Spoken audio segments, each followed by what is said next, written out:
ఇక్ష్వాకు వంశము మనువు. మానవులకు మొదటి ప్రభు మనువు. ఆయన వేద విజ్ఞానము నుండి మానవుల నిత్య జీవితమునకు ప్రభుత్వ పరిపాలనకు కావలసిన అంశములన్నింటినీ సంగ్రహించి ధర్మశాస్త్రమును మానవులకు అనుగ్రహించెను. ఆయన అయోధ్యను రాజధానిగా చేసుకొని పరిపాలన ఆరంభించినప్పుడు ప్రపంచమునందెచ్చటనో మరి ఒక ప్రభుత్వము కానీ వేరొక ధర్మశాస్త్రము కానీ లేవు. అందువలన మనువు యొక్క ప్రభుత్వాధికారము సకల ప్రపంచమునకు సకల మానవులకు సంబంధించి ఉండెను. మనుధర్మశాస్త్రమును నిర్మించినప్పుడు భారతీయుల విషయమే కాక సకల మానవుల యొక్క శ్రేయస్సును దృష్టి ఉంచుకొనెను. అందువలన మనుస్మృతి భారతీయులకు మాత్రమే పరిమితము కాదు, అది సకల మానవులకు అనుసరణీయమైన సార్వజనీయ ధర్మ గ్రంథము. కావున ఆదిరాజైన మనువుతో ఆరంభమైన ఇక్ష్వాకు వంశము ప్రపంచంలోని సకల దేశముల యందలి మానవుల అభ్యుదయమును శ్రేయస్సును దృష్టిలో ఉంచుకుని పరిపాలనను కొనసాగించెను.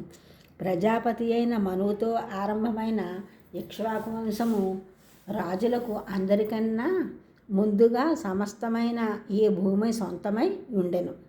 కాలక్రమమున కొత్త రాజవంశములు ప్రబలి ఆయా దేశములలో ప్రభుత్వములు ఏర్పడినప్పుడు కూడా ఆ రాజులందరూ ధర్మ పరిపాలనము జరుపుతున్నారా లేదా అని విచారించుచు అధార్మికులను నిగ్రహించి ధార్మికులను ప్రోత్సహించి ఆయా దేశములలో ప్రజలకు ధర్మపాలనము సమకూర్చినట్టు చేయు అధికారమును బాధ్యతను ఇక్ష్వాకు వంశీయులే వహించుచుండిరి.